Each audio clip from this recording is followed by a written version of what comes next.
नमस्कार, welcome back once again. तो आज हम पढ़ने वाले हैं डाइजेस्टिव सिस्टम। डाइजेस्टिव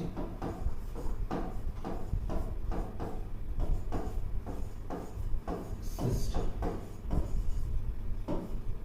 पाचन तंत्र।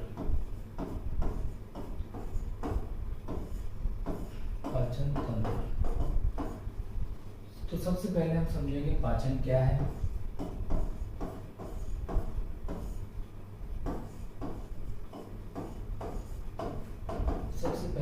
समझते पाचन क्या है, साथ ही हम समझेंगे पाचन हमारे लिए जरूरी क्यों है। पाचन या डाइजेशन की हमें नीड क्यों है। इसके साथ अलावा हमारी जो बॉडी है उसमें पाचन कहाँ होता है और पाचन कहाँ होता है, और पाचन में सहायक अंग कौन कौन से। पाचन में सहायक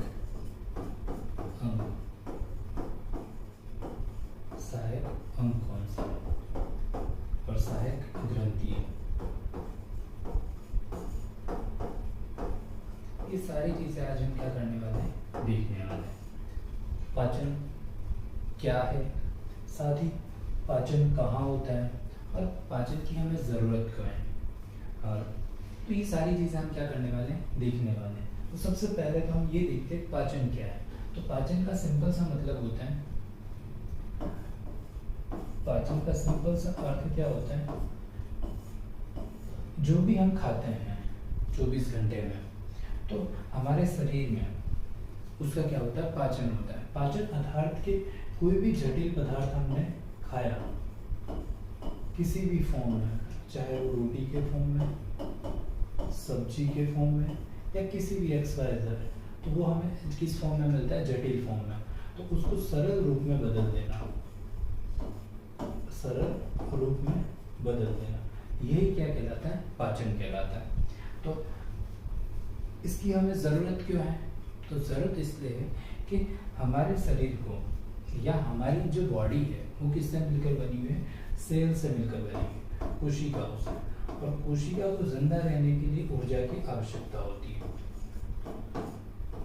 किसकी आवश्यकता होती है, ऊर्जा की। और ये ऊर्जा हमें किससे मिलती है, भोजन से। ये ऊर्जा हमें किससे मिलती है, भोजन से।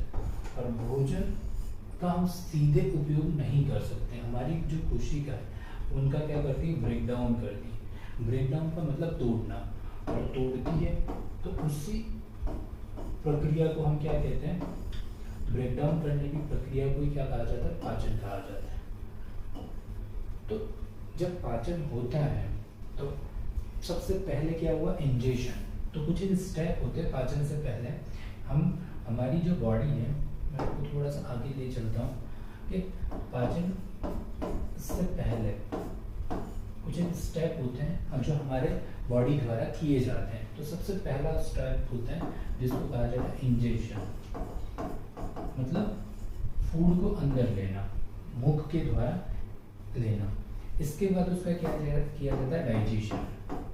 डाइजेशन का मतलब होता है ब्रेक डाउन, क्या, पाचन। और अंतर्ग्रहण, इसको हम क्या कह सकते हैं, अंतर्ग्रहण। इसके अलावा थर्ड चीजें होती है जिसको आप कहते हो एब्जॉर्प्शन। एब्जॉर्प्शन, या आप कह सकते हो इसको अवशोषण। और फोर्थ एसिमिलेशन।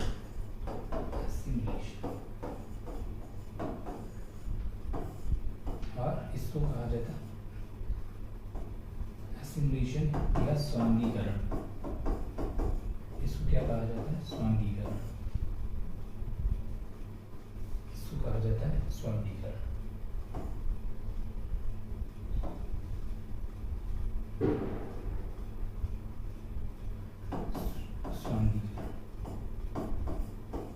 स्वांगीकरण का ही मतलब होता है कि ऊर्जा प्राप्त करना।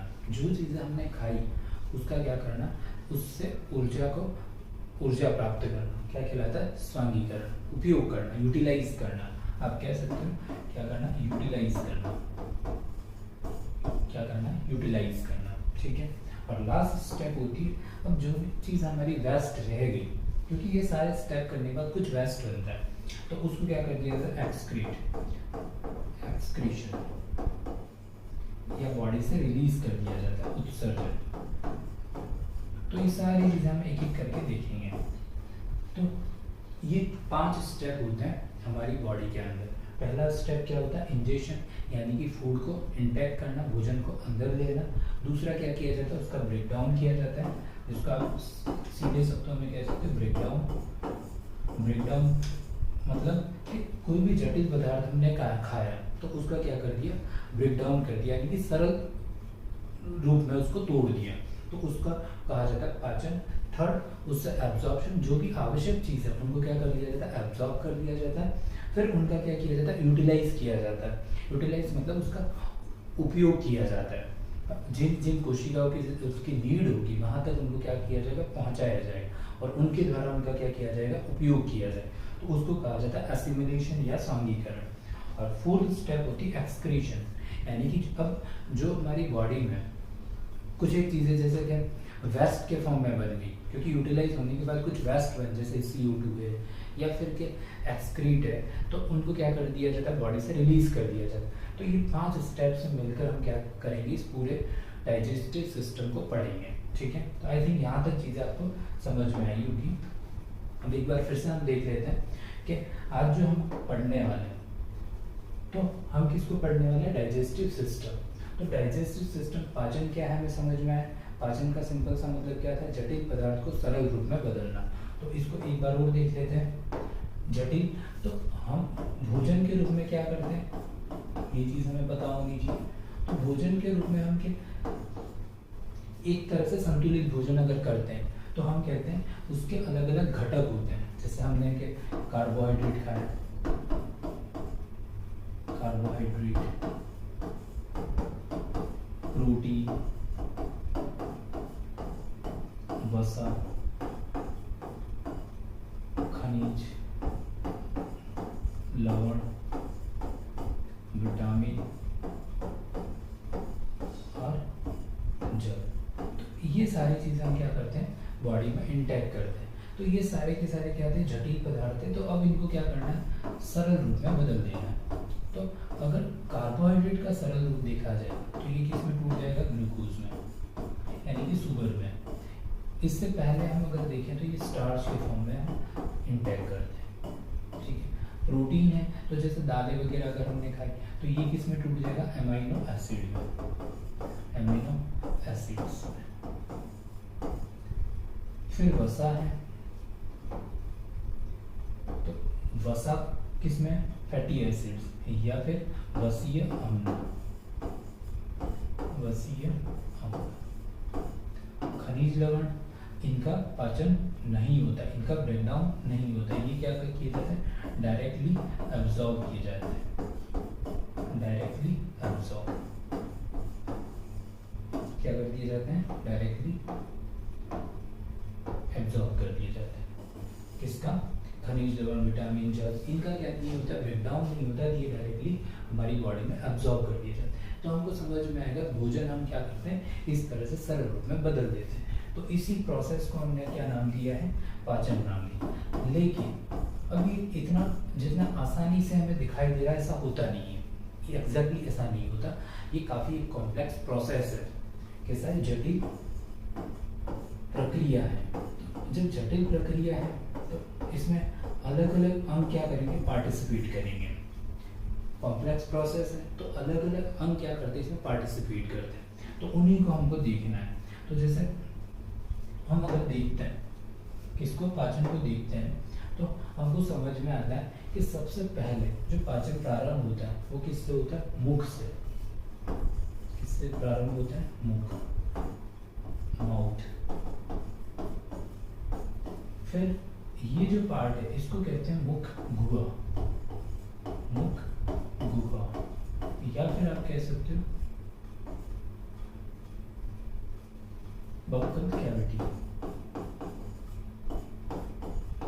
Buccal cavity. तो किसमें पहला भाग कौन सा हो गया, मुख, दूसरा बक्कल कैविटी। इस बक्कल कैविटी में इस बक्कल कैविटी में तीन, एक तो होते टीथ, सलाइवा और टंग, ये तीन चीजें होती हैं। टीथ का काम क्या होता है, जो भी हमने खाने या फिर भोजन के रूप में लिया उसका क्या करना है, तोड़ने का काम होता है। सलाइवा क्या करता है, एक तरह का म्यूकस जैसा पदार्थ होता है, तो उनका क्या करता है, एक तरह से चिपचिपा बनाता है जो भोजन को आगे जाने में हेल्प करता है। टंग या जीभ, तो जीभ का काम क्या होता है, ये इसको क्या करता है, एक तरह से टेस्ट का काम, इस पर क्या बात प्रेजेंट होती है, टेस्ट बर्ड्स होती है, जैसे मीठा है, कड़वा है, या फिर के हमारी जो भी ये टेस्ट बर्ड है वो हमें अलग अलग के चीज़ों का अलग अलग क्या करती है, एक तरह से एहसास करवाती है, जैसे खट्टा है, तो इन सारी अलग अलग हमारी जीभ पर क्या होती है, टेस्ट बर्ड्स होती है। तो ये सारी चीज़ हम देखेंगे।